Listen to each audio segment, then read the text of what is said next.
নমস্কার বন্ধুরা, আমি মামনিস ক্রিয়েশনে তোমাদের সকলকে জানাই অনেক স্বাগত। কেমন আছো তোমরা সবাই?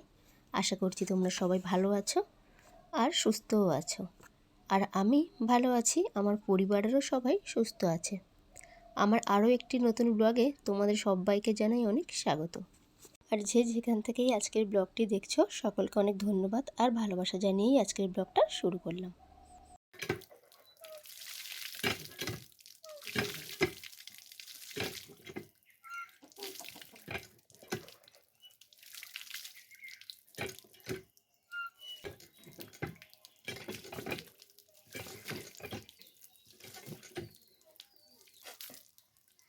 আজ না একটা জায়গাতে যাব, অনেক দিনের আশা ছিল, কিন্তু না সময়ের অভাবে যাওয়া হয়ে উঠছিল না। আবার জানোই তো, যতক্ষণ না মায়ের ডাক হয় ততক্ষণ কি আমি সেখানে পৌঁছাতে পারি তো না। অনেকবার চেষ্টা করেছিলাম কিন্তু হয়নি। আর আজকের সেই সময় সুযোগ দুটোই আর কি আমার সাথে সাথ দিয়েছে।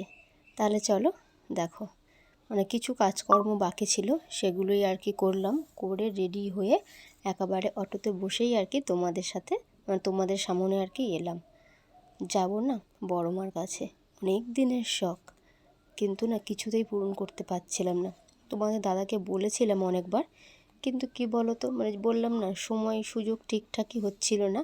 আর অনেকটা দূর তো, ওই জন্য দুটো ছেলেকে নিলাম না। পরে যখন যাব ওদেরকে নিয়ে যাব। আজ কিছু কারণে সমস্যার কারণে ওদেরকে নিতে পারলাম না, ওদের ছাড়াই আমাকে যেতে হলো আর কি। পরে একদিন ওদেরকে নিয়ে যাব, ওদেরকে কথা দিয়েছি।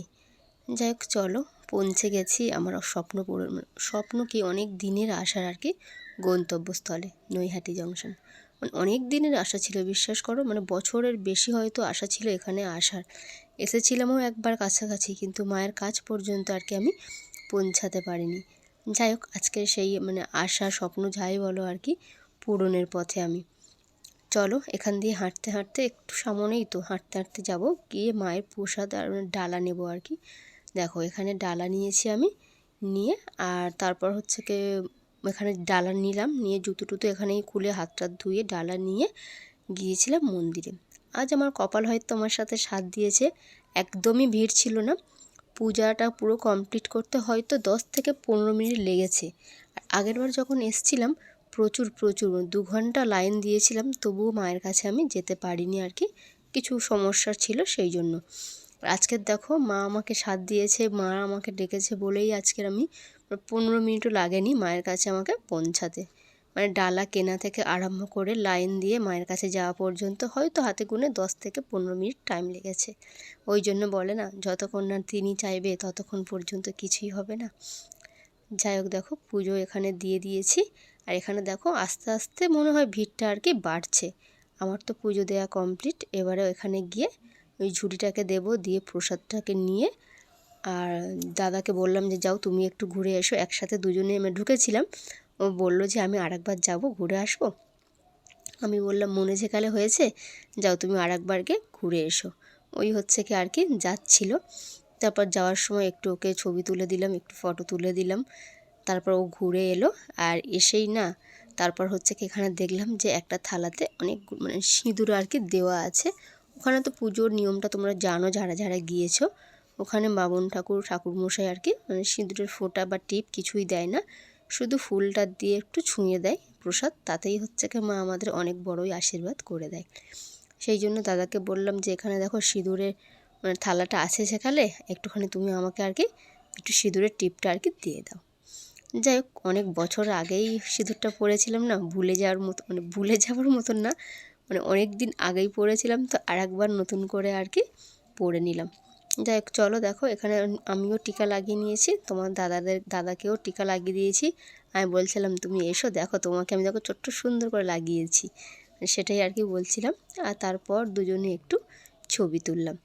তুলে তারপর হচ্ছে গিয়ে এখান থেকে মায়ের পুচকি পুচকি দুটো আর কি মূর্তি নিয়েছি। শুনতে হয়তো বড় মা, কিন্তু নিয়েছি ছোট্ট ছোট্ট দুটো মূর্তি, মানে পিকচার আর কি, মূর্তি বলা ভুল, পিকচার নিয়েছি।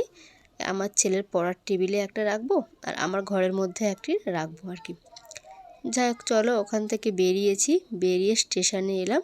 আমি বললাম না আমার খুব জল পিপাসা পেয়েছে, মানে জল কিনেছিল, জলও খেয়েছি। তারপর বললো দাঁড়াও একটা স্প্রাইট কিনি, মানে সেটাই কিনে আর কি বসে বসে দুজনে খাচ্ছিলাম। আর এখানে দেখো ট্রেনের অপেক্ষা করছিলাম। আর তারপর শুনলাম যে এখান থেকে নৈহাটি থেকেই লোকাল আছে, মানে তাহলে তো সোনাই সোহাগা, কোথাও ভিড় পাবো না। মানে যাবো, আসার সময় না আমাদের ওই সাউথের লাইনে প্রচুর ভিড় ছিল ট্রেনে, খুব কষ্ট হয়েছে আসতে, মানে একটু বসার জায়গা তো ছিল না, তাছাড়া প্রচুর ভিড়। আর যেহেতু সকালে ট্রেন ছিল, 8টা 5-এর ট্রেন, ওই জন্য তো ভীষণ ভিড় হয়েছিল। যাই হোক, সকালবেলা ভিড় ঠেলে কষ্ট করে এসেছি বলে এখন হয়তো আরাম করেই যাব। ট্রেনটা তো নৈহাটিতে ঢুকে গেল। আর আমরা যখন ট্রেনে উঠি, একটা অবাক করা কাণ্ড কি জানো তো, ওই পুরো বগিতে আমরা দুজনেই মাত্র আর কি ছিলাম। এই ট্রেনের একটা এত বড় বগিতে মানে কেউ কোথাও নেই, মানে ওঠেই নি। এটা একদম প্রথম বগির দ্বিতীয় বগিতে, এটা না প্রথম বগি, দ্বিতীয় বগি না, দ্বিতীয় বগি তো লেডিস, এটা প্রথম বগি। দেখো আমরা উঠেছি, আমরা দুজনে, আর ওই একটা দাদা মনে হয় চা বিক্রি করতে উঠছিল, আর ওপারের ওই দাদাটা উঠেছিল, আবার একটু পরে দেখলাম যে নেমে গেল, জানি না কেন, একদম পুরো ফাঁকা ট্রেন। এরকম খালি ঠেলা কোনোদিন তুমি উঠেছো? এরকম খালি ঠেলা কোনোদিন উঠেছো? দেখো কেউ কোথাও নেই, কিন্তু আমি আর তুমি উঠেছো কোনোদিন এরকম খালি ট্রেন? তুমি পেয়েছো কোনোদিন খালি ট্রেন এরকম? এরকম খালি যে একটা বগিতে কেউ নেই, তুমি আর আমি তো।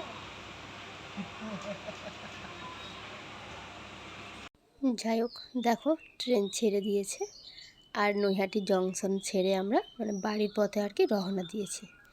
দেখো আমাদের স্টেশন জয়নগর স্টেশন নেমেও গিয়েছি, তারপর অটোতে উঠলাম, উঠে আর কি বাড়ির পথে। আর জানো তো ভিড় ছিল না বলে না, ওখানে সব মিলিয়ে হয়তো আমাদের আধা ঘন্টা লেগেছে। ওই জন্য না খুব তাড়াতাড়ি বাড়ি ফিরেছি। আর বাড়ি ফিরেছি তাড়াতাড়ি, আমারও সুবিধা হয়েছে। ওই যে বলেছিলাম যে আগের দিন দুটো দিদি আসবে সাজতে, তারা তো আজকের আসবে। আর এখন না 3:30 বাজে, এত তাড়াতাড়ি আমরা বাড়ি পৌঁছে গিয়েছি। আর তারপর না শরীরটা খারাপ লাগছিলো বলে দাদাকে বললাম যে তুমি একটা গ্যাসের ওষুধ নিয়ে নাও তো। ওই নিয়েছিল, নিয়ে আর কি বাড়ির পথে আমরা দুজন। চলো দেখো বাড়ি চলে এসেছি, এসে একটু শুয়ে পড়েছিলাম, ভালো লাগছিল না। তারপর ভাবলাম যে না, শুয়ে থাকলে তো হবে না, এখন তো প্রচুর কাজ পড়ে আছে, চলো তাহলে চেঞ্জ করি। দেখো চেঞ্জ করলাম, করে আমি এসেছি, আমার পিকুবাবু ঘুমোচ্ছিল, ও হচ্ছে কি আর কি উঠে পড়লো। আর আমি হচ্ছে কি ফেস ওয়াশ করে আসলাম, এসে ওকে একটু নিলাম, নিয়ে একটু আদর করলাম। আর তারপর ভাবলাম যে বসে থাকলে তো হবে না, ও দিদিগুলো তো আসবে, ওই জন্য ভাবলাম যে সকালে প্রচুর জামা কাপড় ছিল, মানে কাঁচা ছিল, আগের দিনের কিছু জামা কাপড় ছিল, সেগুলো আর কি তুলে রেখেছিলাম আর কি, গুছানো হয়নি।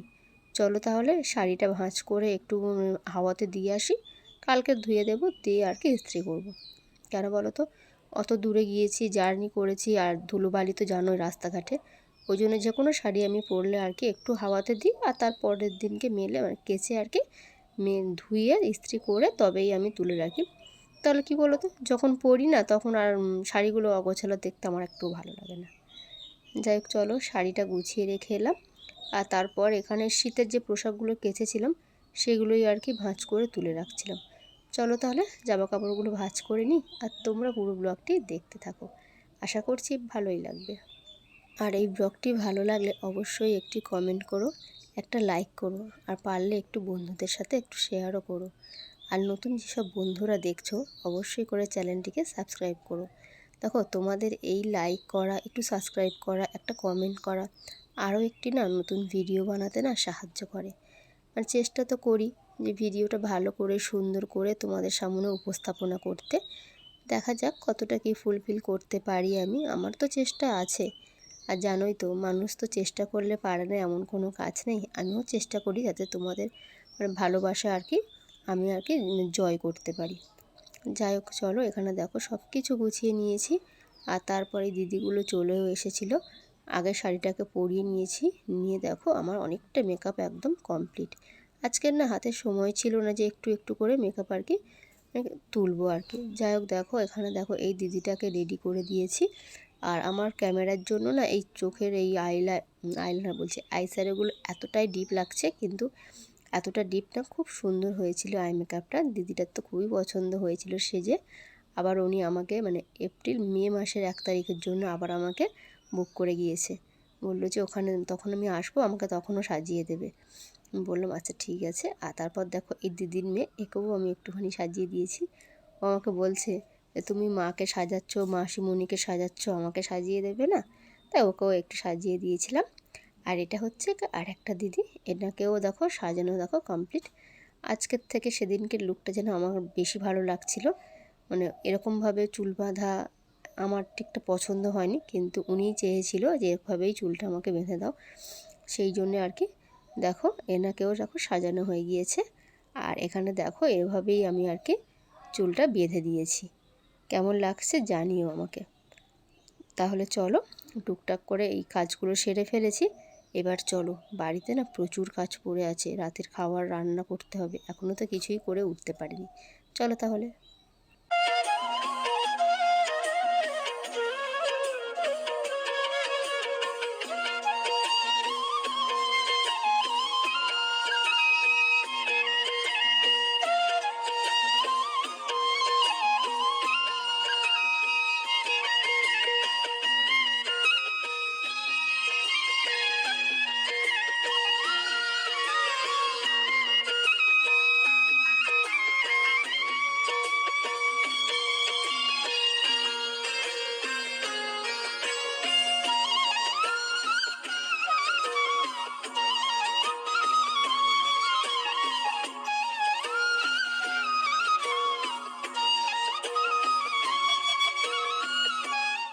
দেখো এখানে আমি আলু ভাজা বসিয়ে দিয়েছি, মানে কালো জিরে, শুকনো লঙ্কা আর পেঁয়াজ দিয়ে। এই আলু ভাজাটা খেতে না আমাদের বাড়ির প্রত্যেকে খুবই ভালোবাসে। আর এখানে দেখো আটা মেখে রেখেছিলাম, আটা না ময়দা মেখে রেখেছিলাম একটু পরোটা ভাজবো বলে। তাহলে চলো, আজকের ব্লগটা এখানেই শেষ করছি। সবাই সুস্থ থাকবে, ভালো থাকবে আর সাবধানে থাকবে। আর ব্লগটি কেমন হলো অবশ্যই কমেন্ট করে জানাবে। দেখা হবে খুব তাড়াতাড়ি আবারও একটি নতুন ব্লগের সাথে। ততক্ষণের জন্য টাটা। সবাই ভালো থাকবে, সুস্থ থাকবে আর সাবধানে থাকবে। আর চলো তাহলে, হ্যাঁ আর একটা কথা বলি, আমি না এখানে কাজ করছিলাম আর একটু ফুলকি সিরিয়াল দেখছিলাম আর কি। যাই হোক, চলো তাহলে টাটা।